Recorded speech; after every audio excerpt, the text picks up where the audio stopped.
സാംസ്കാരിക തലസ്ഥാനം നിലകൊള്ളുന്ന നഗരമാണ് തൃശ്ശൂർ. തൃശ്ശൂർ നഗരത്തിൻ്റെ ഓരോ ശ്വാസത്തിനും ഒരു പ്രത്യേക തരം താളമുണ്ട്. പൂരങ്ങളുടെ, പള്ളിത്തിരുനാളുകളുടെ, നേർച്ച വരവുകളുടെ ഒരു അസുലഭ താളം. ആഘോഷങ്ങളുടെ ഈ താളങ്ങൾക്കപ്പുറം ആത്മീയതയുടെ ഇടത്താവളങ്ങളാൽ അനുഗ്രഹിക്കപ്പെട്ട മണ്ണാണ് തൃശ്ശൂരിൻ്റേത്. തൃശ്ശൂരിൽ നിന്നും 5 കിലോമീറ്റർ മാറി ആത്മീയതയെ ആഘോഷമാക്കി മാറ്റിയ ഒരു ഇടത്താവളമുണ്ട്. അതാണ് ഒല്ലൂരിലെ കർമ്മലീത്ത മഠം. ഇന്ന് ആ മഠം അറിയപ്പെടുന്നത് ഒല്ലൂരിൻ്റെ അമ്മയുടെ കബറിടം സ്ഥിതി ചെയ്യുന്ന ഇടമെന്നാണ്. ഒല്ലൂരിലെ കർമ്മലീത്ത മഠത്തിലെ 4 മതിൽക്കെട്ടിനകത്ത് ജീവിതത്തിലെ ഭൂരിഭാഗം സമയവും ചിലവഴിച്ച ആ അമ്മ ഒല്ലൂരുകാർക്ക് പ്രാർത്ഥിക്കുന്ന അമ്മയാണ്. ആ അമ്മയുടെ ജീവിതം ഒരു നീണ്ട പ്രാർത്ഥനയായിരുന്നു. സഭയ്ക്കും സമൂഹത്തിനും വേണ്ടി വളരെയേറെ പ്രാർത്ഥിച്ച ഒരു കന്യാസ്ത്രീയായിരുന്നു വിശുദ്ധ എവുപ്രാസ്യ.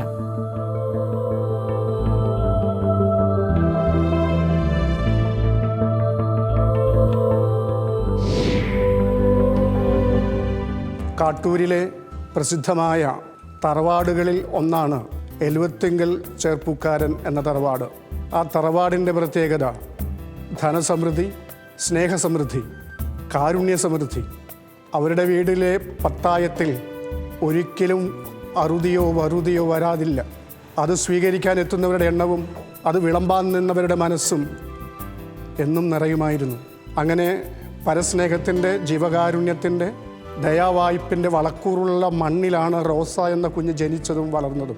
അവരുടെ വേര് എന്ന് പറയുന്ന ഈ തറവാട് ഒരു വിശുദ്ധയ്ക്ക് വളരാൻ പറ്റിയ വളക്കൂറുള്ള മണ്ണായിരുന്നു. അങ്ങനെ 12 വയസ്സ് വരെ കളിച്ചു നടന്ന മുറ്റത്താണ് ഞാനിപ്പോൾ നിൽക്കുന്നത്. അവൾ പ്രാർത്ഥിക്കുകയും സ്നേഹമനുഭവിക്കുകയും ചെയ്ത വീടാണ് എൻ്റെ പിറകിൽ കാണുന്നത്. ഇന്ന് തിരുസഭ വിശുദ്ധയായി വണങ്ങുന്ന എവുപ്രാസ്യ പല പേരുകളാൽ വിശേഷിപ്പിക്കപ്പെട്ടിട്ടുണ്ട്. ഒല്ലൂരിൻ്റെ അമ്മ, പ്രാർത്ഥിക്കുന്ന അമ്മ, സ്നേഹിക്കുന്ന അമ്മ, ചലിക്കുന്ന സക്രാരി.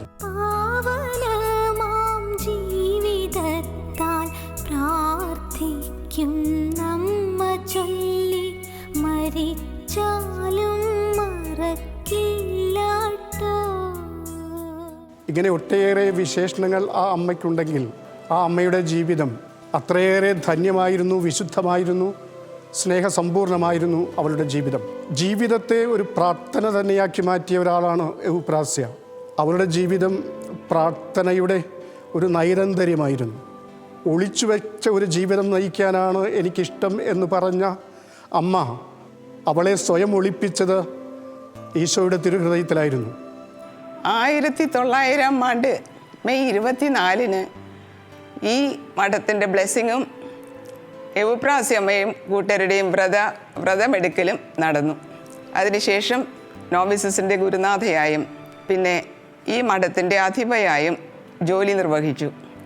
ആദ്യം ചെയ്തത് ഇതാണ്: ഈ ചുമരിൽ ആരുടെയൊക്കെ സഹായത്തോടെ ഒരു നീഷ് ഉണ്ടാക്കി ഈശോയുടെ തിരുഹൃദയത്തിൻ്റെ രൂപം പ്രാർത്ഥിച്ച് പ്രതിഷ്ഠിച്ച് ഈശോയുടെ തിരുഹൃദയത്തോട് പറഞ്ഞു, ഈശോയെ, നീയാണ് ഈ മഠത്തിൻ്റെ അധിപൻ, നീ എല്ലാം ഇവിടെ നിർവഹിക്കണം, അധിപനായി എന്ന് പറഞ്ഞ് സ്ഥാപിച്ച രൂപമാണ്. എന്ന് മാത്രമല്ല, എല്ലാ ദിവസവും പ്രഭാതത്തിൽ എല്ലാവരും എഴുന്നേൽക്കുന്നതിന് മുൻപ് ആ സമയത്ത് വന്ന് ആ ദിവസം ചെയ്യാനുള്ള എല്ലാ കാര്യങ്ങളും ഒരു വ്യക്തിയോട് പറയുന്നത് പോലെ എണ്ണി എണ്ണി പറഞ്ഞ് ഈശോയുടെ തിരുഹൃദയത്തെ ഏൽപ്പിക്കും.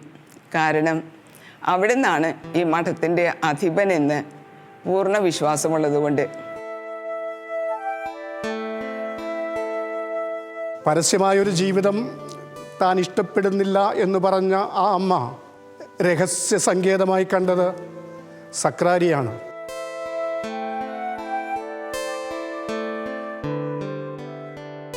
ദേവാലയത്തിലെ അടച്ചിട്ട ജനലുകൾക്കുള്ളിൽ, വാതിലുകൾക്കപ്പുറത്ത് സക്രാരിയുടെ മുൻപിൽ നിരന്തരമായ പ്രാർത്ഥന.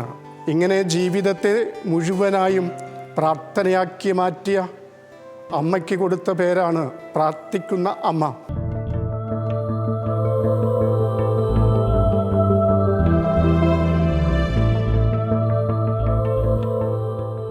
എവുപ്രാസ്യമയെക്കുറിച്ച് പറയുമ്പോൾ അവളുടെ വിശുദ്ധ പദ പ്രഖ്യാപനത്തിൻ്റെ ഘട്ടങ്ങളിലെല്ലാം അവളുടെ ആത്മീയ ജീവിതത്തിൻ്റെ സമ്പന്നത നമുക്ക് വെളിപ്പെടുത്തി തന്നത് എവുപ്രാസ്യമ്മയുടെ എഴുത്തുകളാണ്. അതാണ് നമ്മൾ ഈ പുസ്തകത്തിൽ നമ്മൾ കാണുക. എവുപ്രാസ്യമ്മയുടെ ലിഖിതങ്ങൾ എന്ന പുസ്തകത്തിൽ വിശുദ്ധ എവുപ്രാസ്യമ്മ മഠത്തിൽ പ്രവേശിക്കുമ്പോൾ ആരാലും അറിയപ്പെടാത്ത ഒരു ഒളിക്കപ്പെട്ട ജീവിതം നയിക്കാനാണ് ആഗ്രഹിച്ചത്.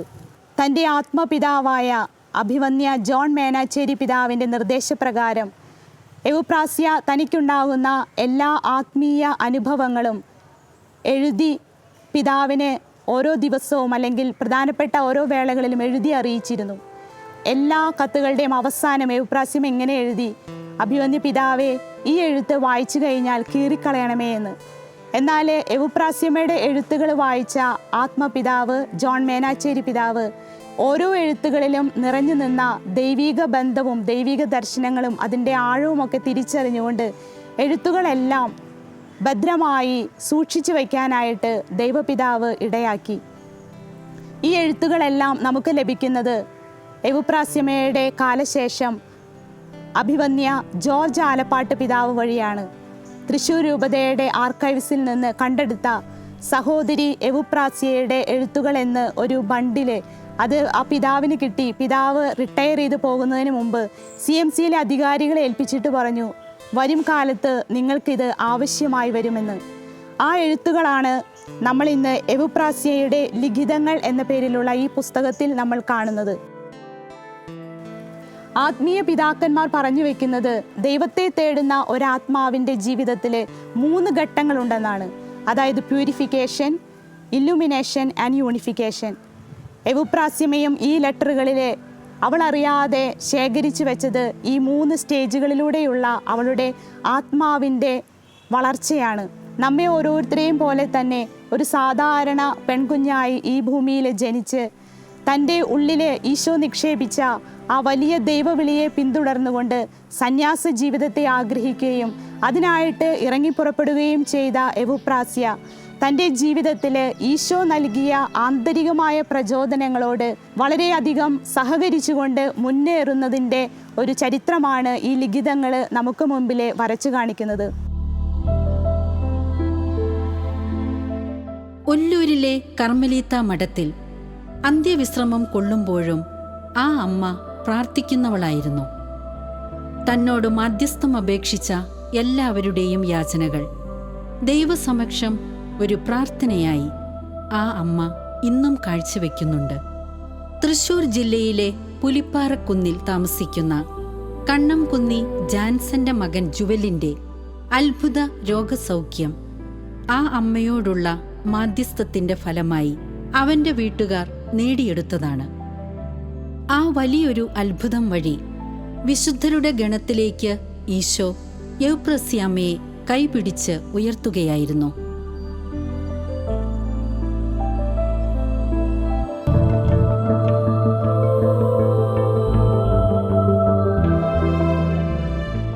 എൻ്റെ പേര് റീന. എൻ്റെ രണ്ടാമത്തെ മകനാണ് ജുവലിന് ചെറുപ്പത്തിലെ 2ാം ക്ലാസ്സിൽ പഠിക്കുമ്പോൾ തൊണ്ടയിൽ ഒരു ചെറിയ വെള്ളം ഇറക്കാനൊക്കെ ഭയങ്കര ബുദ്ധിമുട്ടായിട്ട് ഞങ്ങൾ ധന്യയിൽ ധന്യ ആസ്പത്രിയിൽ കാണിച്ചപ്പോൾ ഡോക്ടർ പറഞ്ഞു, പ്രതിഭ എന്ന് പറഞ്ഞ ഡോക്ടറെ കാണിക്കാൻ പറഞ്ഞു. ന്യൂട്ടൺ ഡോക്ടറെയാണ് ഫസ്റ്റ് കാണിച്ചത്. അപ്പോൾ ഡോക്ടർ പറഞ്ഞു പ്രതിഭ ഡോക്ടറെ കാണിക്കാൻ പറഞ്ഞു. പ്രതിഭ ഡോക്ടർ പറഞ്ഞു ശശികുമാർ ഡോക്ടറെ കാണിക്കാനായിട്ട് പറഞ്ഞു. അപ്പോൾ ഡോക്ടറെ കാണിച്ചപ്പോൾ ഡോക്ടർ പറഞ്ഞു ഇത് തൈറോഗ്ലോസൽ സിസ്റ്റ് എന്ന് പറഞ്ഞിട്ടൊരു മുഴയാണ്, അപ്പോൾ ഇത് ഓപ്പറേഷൻ ചെയ്ത് കളയണം, അല്ലാതെ നിവൃത്തിയൊന്നുമില്ല എന്ന് പറഞ്ഞു. ഞങ്ങൾക്ക് അന്ന് സാമ്പത്തികമായി ഭയങ്കര ബുദ്ധിമുട്ടൊക്കെ ആയിരുന്ന കാരണം കൊണ്ട് ഓപ്പറേഷൻ പിന്നെ ചെയ്യാമെന്ന് വെച്ചു.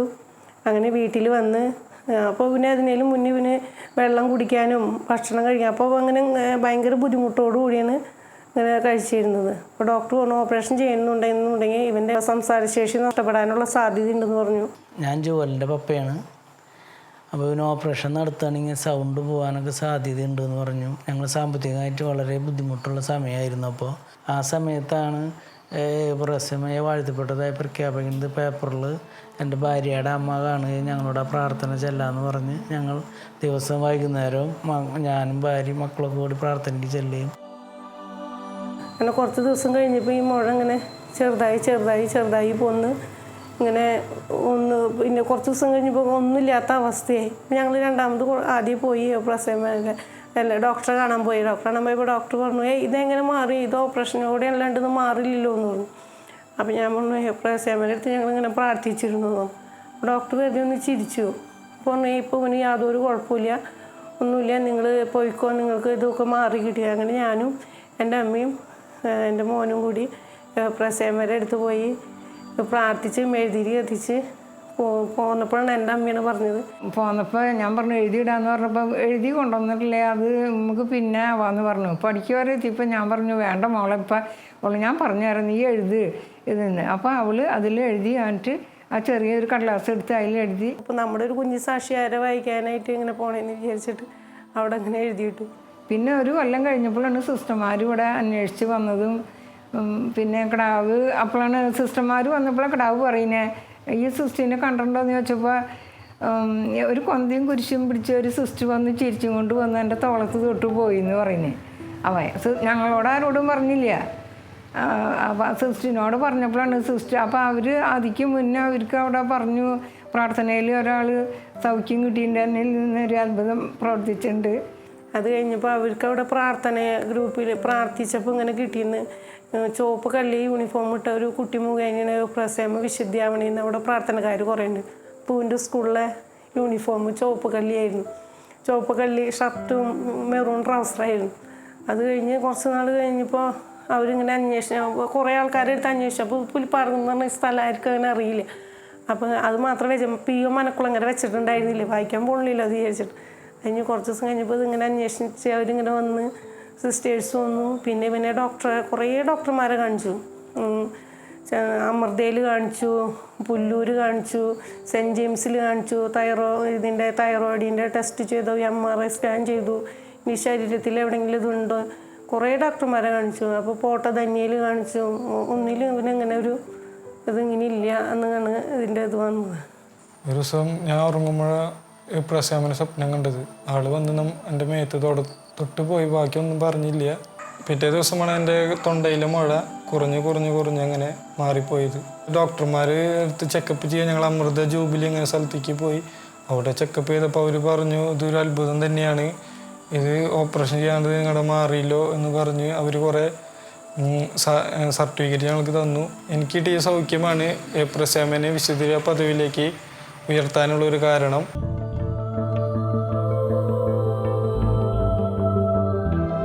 ഞങ്ങൾക്ക് ലാസ്റ്റ് വിശുദ്ധിയാവേണ്ടതിന് പോയിട്ടുണ്ടായിരുന്നു. ഞങ്ങൾ പോയിട്ട് ഇവന് മാർപ്പാപ്പയുടെ അടുത്തേക്ക് കാഴ്ച സമർപ്പണം ഉണ്ടായിരുന്നു. കാസിം ബിലാസിം ഞങ്ങൾ രണ്ടാളും പിന്നിൽ നിന്ന് നമ്മുടെ ഇവിടുത്തെ കേരളത്തിൻ്റെ ഇത് അണിഞ്ഞ് ഞങ്ങൾ കാസിം ഞാൻ ഇങ്ങനെ എന്താ പറയുക, നമ്മളൊന്നും ഇങ്ങനെ മാർപ്പാപ്പേനെ തൊടുക അങ്ങനെ മാർപ്പാപ്പ ഇങ്ങനെ കൈമ പിടിച്ച് അനുഗ്രഹിച്ചൊരു ഫോട്ടോ ഉണ്ട് എൻ്റെ കയ്യിൽ. നാനാജാതി മതസ്ഥരായ സഹോദരി സഹോദരന്മാരുടെയും പൊതുവായി വിളിക്കപ്പെട്ട അമ്മയായിരുന്നു എവുപ്രാസ്യ. എന്ന് പറഞ്ഞാൽ ആ അമ്മയുടെ അടുത്ത് എല്ലാവർക്കും അഭയമുണ്ട്, ആ അമ്മയുടെ അടുത്ത് ആശ്രയമുണ്ട്, ആ അമ്മയുടെ അടുത്ത് പരിഹാരമുണ്ട്, ആ അമ്മയുടെ അടുത്ത് പോംവഴികളുണ്ട്, ആ അമ്മയ്ക്ക് എല്ലാത്തിനും ഉത്തരമുണ്ട്. അതുകൊണ്ടാണ് അവളെ ഒല്ലൂരിൻ്റെ അമ്മ എന്ന് നാട്ടുകാർ വിശേഷിപ്പിച്ചത്. അനേകം ആളുകൾ നിരന്തരം വന്ന് പ്രാർത്ഥിക്കുന്ന എവുപ്രാസ്യമ്മ ടൂംബ് ചാപ്പലാണിത്, ഷ്രൈൻ ചാപ്പൽ. എവുപ്രാസ്യമ്മയുടെ കാലത്ത് നിരന്തരം അമ്മ തന്നെ രാവും പകലും ഈ ദേവാലയത്തിലുണ്ടായിരുന്നു. അതുകൊണ്ടാണ് അമ്മയെ നാട്ടുകാർ സക്രാരിയുടെ കാവൽക്കാരി എന്നും സമൂഹത്തിലെ സിസ്റ്റേഴ്സ് സഞ്ചരിക്കുന്ന സക്രാരി എന്നും പറഞ്ഞിരുന്നത്. നാട്ടുകാർക്കും ബന്ധപ്പെട്ട എല്ലാവർക്കും, പ്രത്യേകിച്ച് കഷ്ടതയിലൂടെ കടന്നു പോകുന്നവർക്കും അമ്മ പ്രാർത്ഥിക്കുന്ന അമ്മയായിരുന്നു. സക്രാരിയിലെ ക്രിസ്തുവിനോട് ഏറെ ചേർന്നിരിക്കാൻ കൊതിച്ചവളായിരുന്നു വിശുദ്ധ യൗപ്രാസ്യാമ്മ. അതിനാൽ തന്നെ അമ്മയുടെ തിരുമുൻപിലേക്ക് ഉയരുന്ന ഓരോ യാചനകളും ആ അമ്മ തൻ്റെ പ്രാർത്ഥനകളോട് ചേർത്ത് ഈശോയിൽ അർപ്പിച്ചു പോരുന്നു. ആ പ്രാർത്ഥനകളെ അനുഗ്രഹങ്ങളാക്കി മാറ്റാൻ അവളുടെ മണവാളനായ ഈശോയ്ക്ക് ഏറെ ഇഷ്ടമായിരുന്നു. ഇരിങ്ങാലക്കുട പുല്ലൂരിലുള്ള തെക്കിനിയടുത്ത് ബേബി ജോണിനും കുടുംബത്തിനും ലഭിച്ച ഈ അത്ഭുത രോഗസൗഖ്യവും വിശുദ്ധ യൗപ്രാസ്യാമ്മ വഴി തന്നെയാണെന്ന് ബേബി ജോൺ ഇവിടെ സാക്ഷ്യപ്പെടുത്തുന്നു.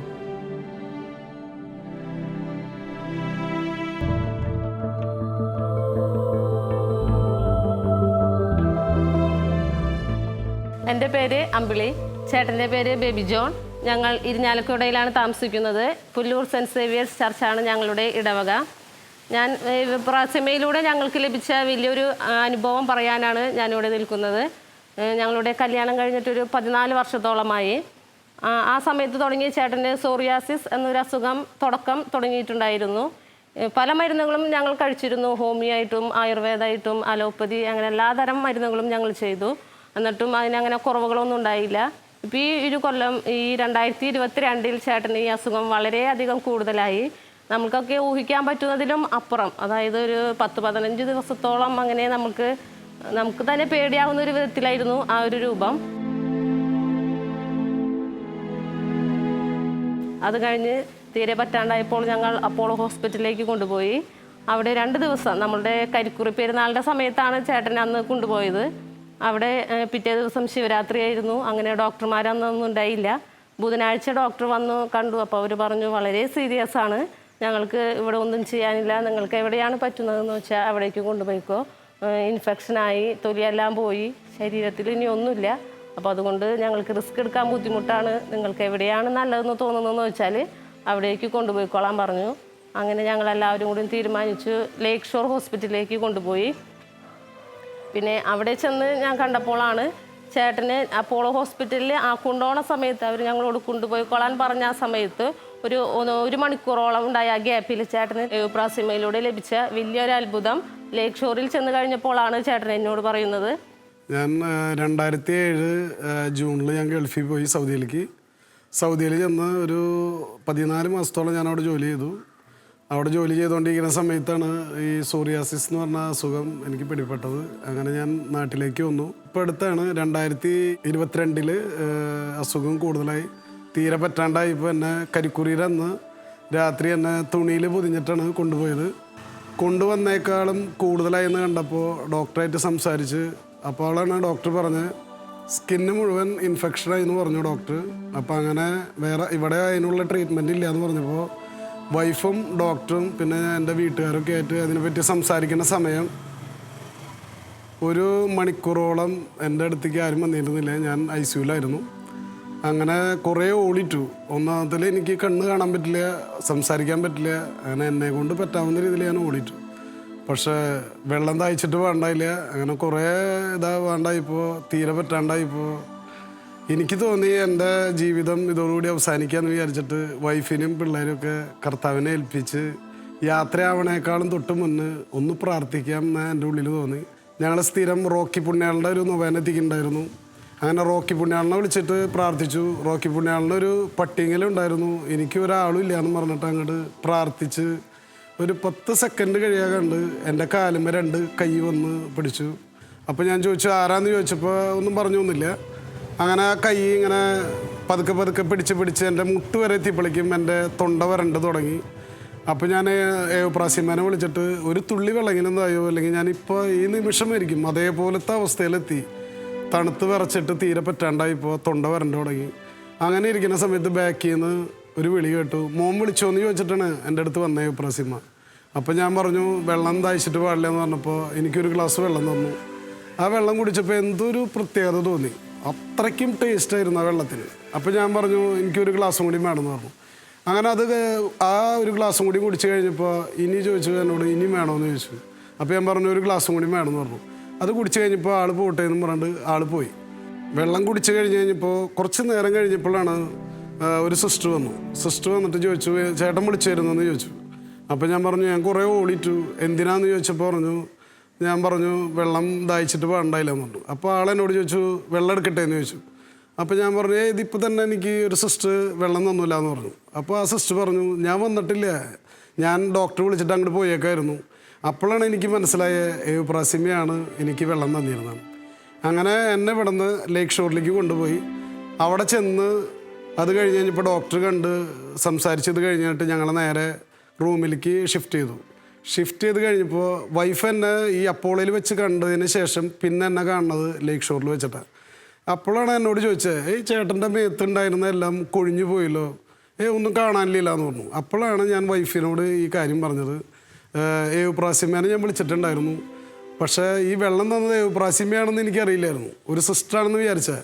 പക്ഷേ സിസ്റ്ററോട് ചോദിച്ചപ്പോൾ സിസ്റ്റർ ആ ഭാഗത്തേക്ക് വന്നിട്ടില്ല എന്ന് പറഞ്ഞു. അപ്പോഴാണ് എനിക്ക് മനസ്സിലായത് എയോപ്രാസിമ തന്ന വെള്ളം കൊണ്ടാണ് എൻ്റെ മേലുണ്ടായത് മുഴുവൻ കരിഞ്ഞ് ഞാൻ കറുത്ത രൂപം പോലെ.